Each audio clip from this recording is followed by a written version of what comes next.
இன்றைக்கு இருக்கிற அநேக ஜனங்கள் எல்லாம், அநேக பெரியவர்கள் எல்லாம் கிறிஸ்தவ கல்வி நிறுவனங்களில் படித்தவர்கள் தான்.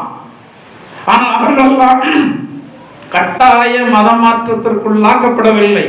ஆனால் இன்றைக்கு சொல்றாங்க கட்டாய மதமாற்றம் பண்றாங்க. கட்டாய மதமாற்றம் தேவை இல்லைங்க. அது என்னத்துக்கு தேவை? ஆட்களை சும்மா வந்து வேதத்துல மாற்றி என்ன தேவை? என்ன தேவை இருக்கு எனக்கு இல்லை நம்ம கிறிஸ்தவத்துக்கு? எதற்காக அவர்களை வந்து நம்ம மதமாற்ற விரும்புகிறோம்?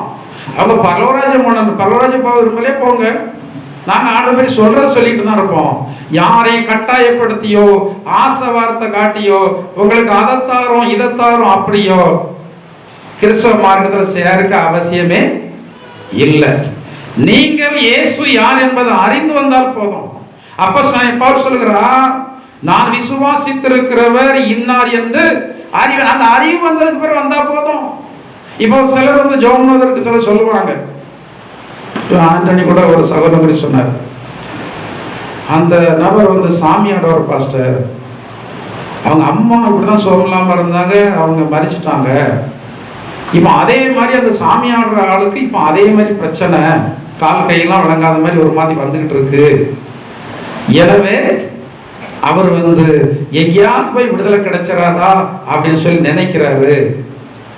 அப்ப நான் சொன்னேன், இப்படி ஒரு இடம் இருக்கிறது, அங்க போனா அவங்க வந்து ஜோம்னுவாங்க, என்ன நடக்கும்? அற்புதம் நடக்கும். அப்ப அவர் சொன்னாரு, நான் இந்த இடத்துக்கு போயிட்டு வரேன். அவங்க அங்க போகாம இங்க வந்தாங்கன்னா யார் மேல் நம்பிக்கை வராது?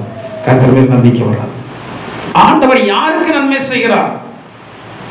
ஆண்டவரே நீங்கள் தான் எனக்கு தஞ்சம், உண்மை விட்டா எனக்கு போக்கு கிடையாது. ஆண்டவரே நீங்க தெய்வம் அறிஞ்சாச்சு, நீங்க வல்லமையுள்ளவர் என்பதை அறிஞ்சாச்சு. வானத்திலும் பூமியிலும் சமுத்திரத்திலும் உங்களுக்கு சித்தமான காரியங்கள் நீ செய்வீர், இது எனக்கு நன்றாக தெரியும். எல்லா தெய்வம் உம்முடைய கால்களில் மண்டியிடும், இது எனக்கு தெரியும். எனவே நான் உமக்கு தான் காத்திருக்கிறேன் என்று சொல்லி யார் அவருடைய பாதத்தை பிடிக்கிறாங்களோ அவர்களுக்கு தான் நன்மை.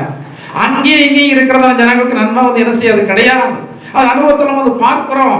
வாழ்ந்தாலும் சரி தாழ்ந்தாலும் சரி ஆண்டவர் தான் எனக்கு தெய்வம் சொல்லுவார்கள் அல்லவா? முள்ளானாலும் எப்படி பிடிக்கணும்? முதியவருடைய முள்ளானாலும் முருக பிடிக்கணும். பிடிக்கணும் முடிவு பண்ணியாச்சும் அது முள்ளா இருந்தானே முருக வந்து என்ன செய்ய வேண்டியதான்? பிடிச்சிட வேண்டியதுதான். ஆனா கிறிஸ்தவ மார்க்கம் என்பது முள்ளல்ல. கிறிஸ்தவ மார்க்கம் என்பது ஒரு மனுஷனுக்கு சமாதானத்தையும் மேன்மையும் கொடுக்கிறதான மார்க்கம். அதற்குத்தான் ஆண்டவர் நம்ம தேடி வந்து அவர் அவருடைய பிள்ளையாக மாற்றி அவரை நமக்கு என்ன செய்திருக்கிறார்? வெளிப்படுத்தி இருக்கிறாரா?